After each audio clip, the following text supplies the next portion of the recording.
전 국민의 금융 또 개인정보 다 털렸다. 무려 1.5TB 역대급 유출이다. 신용카드, 은행계좌, 주민번호, 전화번호, 개인정보까지 다 담겨 있다. 이런 충격적 보도가 나왔죠. 자, 이게 진상이 어떤 건지 고려대학교 정보보호대학원의 김승주 교수 스튜디오에 모셨습니다. 교수님 어서 오십시오. 네, 안녕하십니까.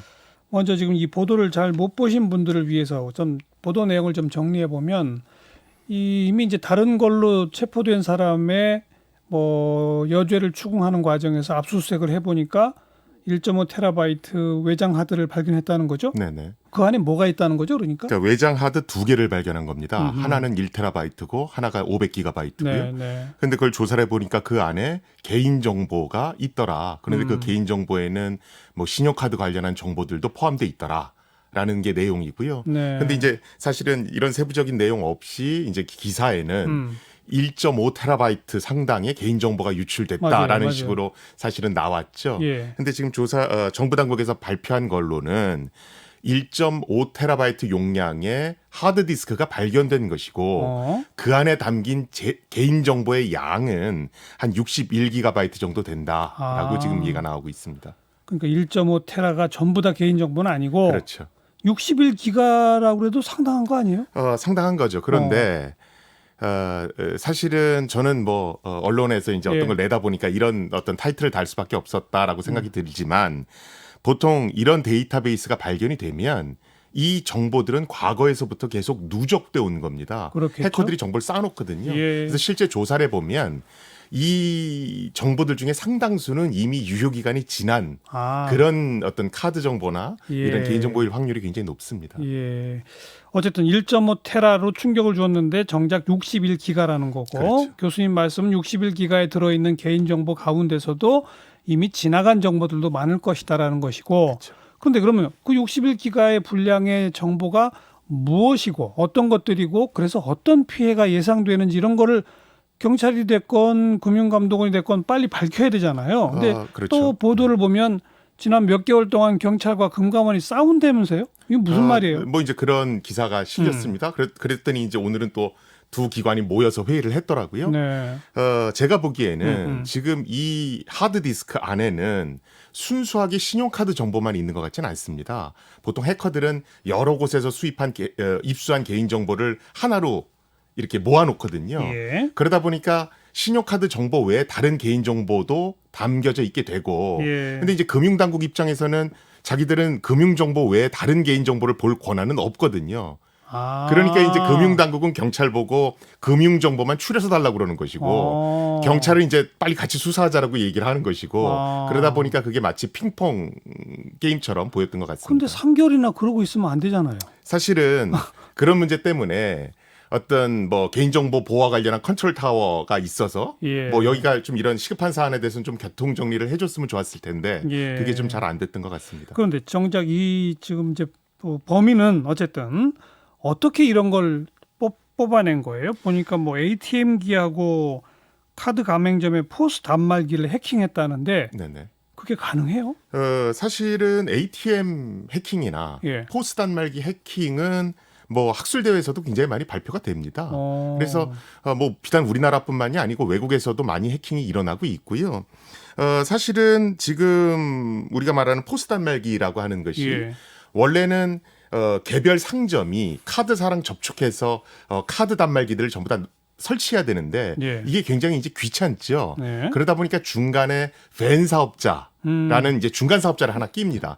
그래서 상점이 거기랑만 컨택하면 여러 카드를 읽을 수 있는 그 단말기를 밴 사업자가 무료로 설치를 해주죠.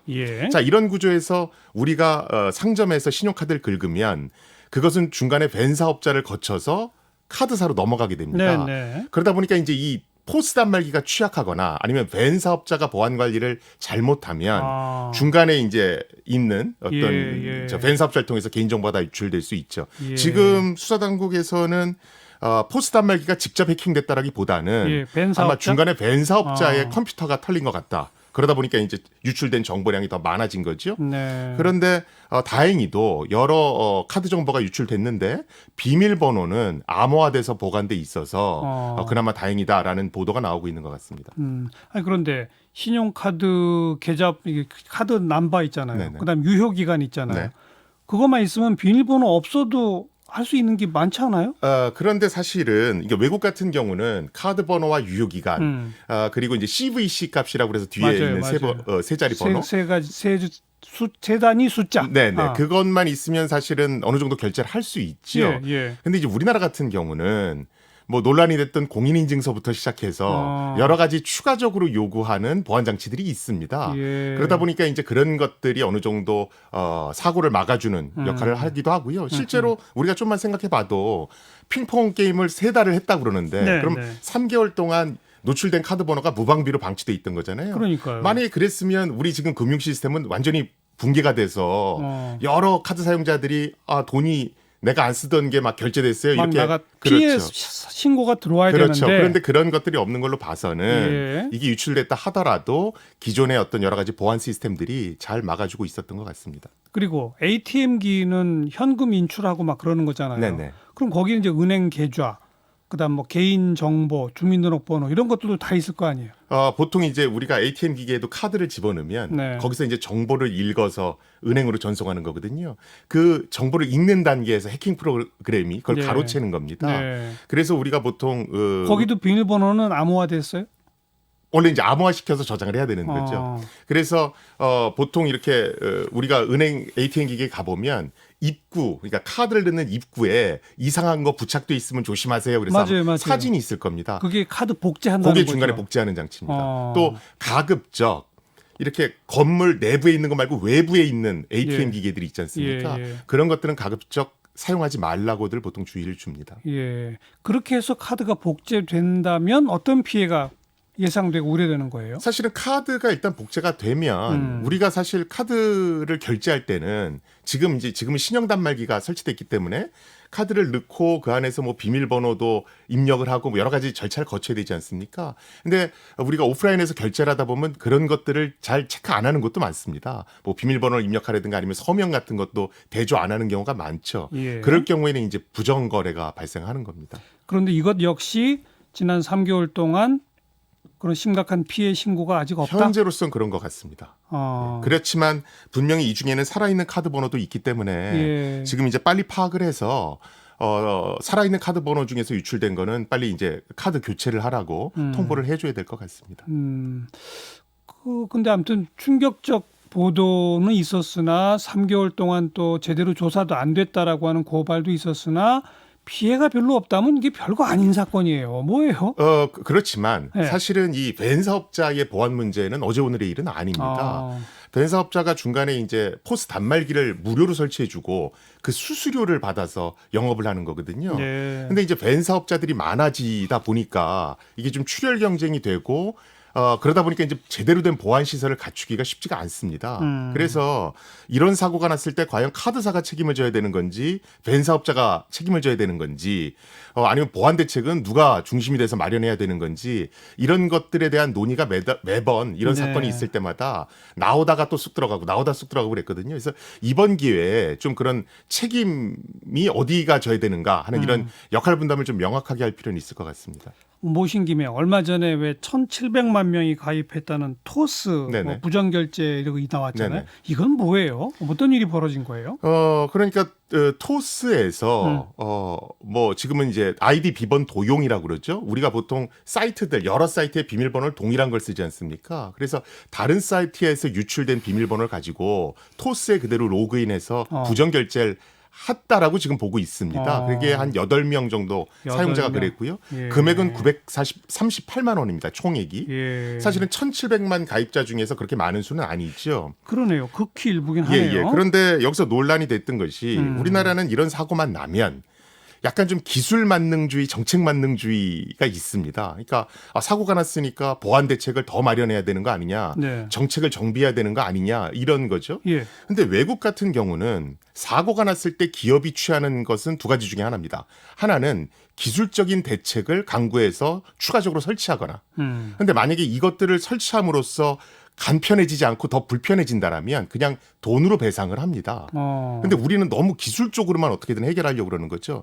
토스 같은 경우에는 사실은 기술적인 대책보다는 보상해주는 방향을 선택을 해서 일단 일괄적으로 다 보상을 해줬죠. 나중에 원인 규명은 하겠다라고 그러고 사실은 저는 이런 접근 방법은 굉장히 바람직하다라고 보고요. 왜냐하면 우리는 사고가 났을 때 원인 규명한답시고 이 보상을 좀 미루거든요. 우리가 간편결제의 대명사라고 얘기하는 페이팔 같은 경우에 작년 기준으로 피해자한테 배상한 금액이 11억 달러입니다. 그래요? 예, 그러니까 페이팔도 여러 보완 대책을 강구하지만 이것이 간편성을 해친다라면 그렇게 안 하고 그냥 돈으로 보상하는 겁니다. 페이팔은 작년에도 한 11억 불 정도 됐고요. 그 전해에도 한 11억 달러 정도 됐습니다. 아니 그만큼 보상했다는 얘기는 거기도 그만큼 뚫렸다는 얘기예요? 그렇죠. 그렇죠. 근데 뚫린 걸 다 배상하면서 가는 겁니다. 우리는 뚫리면 처벌받아야 된다라고 생각하지 않습니까? 그런데 금전적으로 손해를 받았을 때 금전적으로 배상을 하면 사실은 그건 큰 문제가 있는 건 아니잖아요. 그래서 우리는 사실은 어떤 일이 생겼을 때 충분히 배상을 했는가 보다는 뚫렸느냐 안 뚫렸느냐에 너무 집착을 하다 보니까 실제로 뭐 이런 사건이 나면 뭐 제도 좀 고치고 그냥 이러고 끝나는 경우가 굉장히 많습니다. 근데 정작 지금 요번에 뭐 문제가 된 사건은 피해자가 아직 안 나오고 있잖아요. 그렇죠. 그럼 뭐 그렇죠. 보상할 것도 없네요. 현재로서는. 현재로서는 그렇죠. 그래서 지금이라면 이제 빨리빨리 알려서 좀 이상한 결제가 있었던 사람은 알려주십시오. 이런 식으로 해서 피해자부터 파악한 다음에 뭐 빨리 보상 조치라든가 아니면 추가 피해자가 나오지 않도록 뭐 대책을 강구해야 되겠죠. 근데 지금 말씀 듣다 보니까 페이팔 뭐 11억 달러 이런 얘기들이 뭐 매년 그랬다는 얘기는 못 막는 거예요? 그것이 뭐냐면 완전히 차단할 수 없어요? 기술을 가지고 완벽히 막을 수는 없고요. 물론 페이팔이 조금 더 뭐 공인인증서 비슷한 거라든가 일회용 비밀번호 같은 걸 쓰게 하면 이런 걸 막을 수도 있겠죠. 그런데 페이팔은 그렇게 해서 불편한 결제 시스템이 돼서 사용자가 떨어져 나가는 것보다는 그냥 배상할 걸 배상하면서 간편 결제에 가겠다는 겁니다. 뚫리면 보상하고 그냥 간다. 그렇죠. 그것도 업체의 어떤 기업 운영 방안 중에 하나라는 겁니다.